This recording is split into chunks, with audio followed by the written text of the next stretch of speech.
Hi, so this is the last of the series on how to deal with uncertainty and how you can help that in the body. Today I'm going to be talking to you about sciatica. Now, sciatica is something, it is incredibly painful, unbelievably painful. I remember when I had sciatic nerve issues, it was just horrible. It can be crippling. Now, when we are living in times of transition like we are, a lot of people have problems with sciatica. And so, yes, I'm going to give you some exercises of what you can do about it, but the most important thing for me to share with you is that the sciatic nerve, now it starts here, right, really up in the bum, and it works all along, the underside of the leg like this. You can have problems here because it sort of fans out right down here, connects in down here into the back of the knee, and then it goes right up, and you can have a point right in the underneath of the bum, which is just excruciating. Now, for me, what the sciatic nerve in the working with hundreds of people is, it's fear. It's the nerve that connects your legs to the connection of the earth. And when you're not in your body, you're not present in your body because you're with your fears, you're worried about what's happening in the world, you're gone. You're gone from your body. Then the sciatic will start pulling back like this because all of those emotions are caught in the muscle tissues.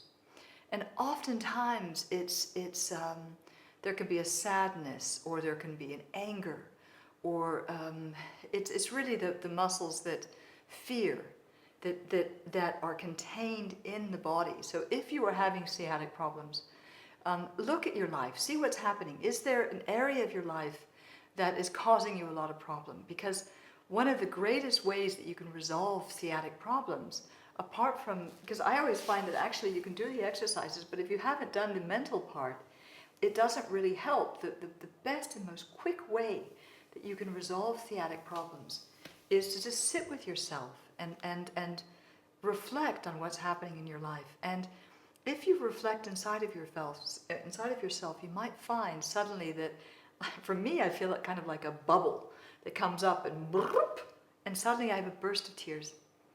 And it's like this sadness has come up, like this, and then it goes away, because that's really what emotions are. They're energies in motion.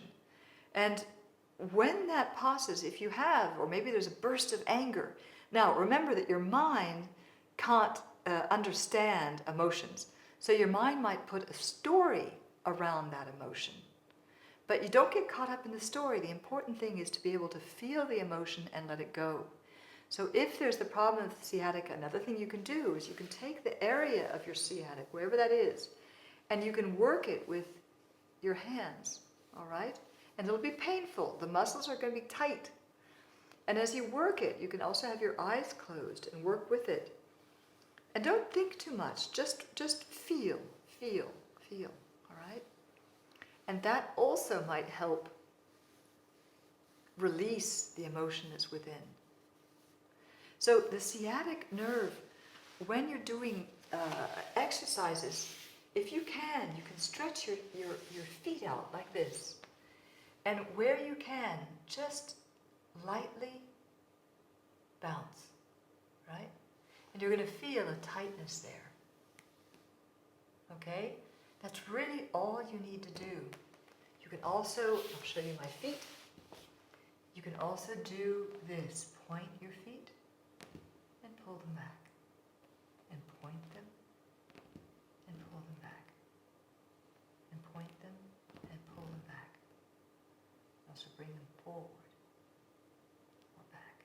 Because you'll be able to feel. The important thing is when you are feeling wherever that place is that's tying in you, try to go into it. Don't pull away from it.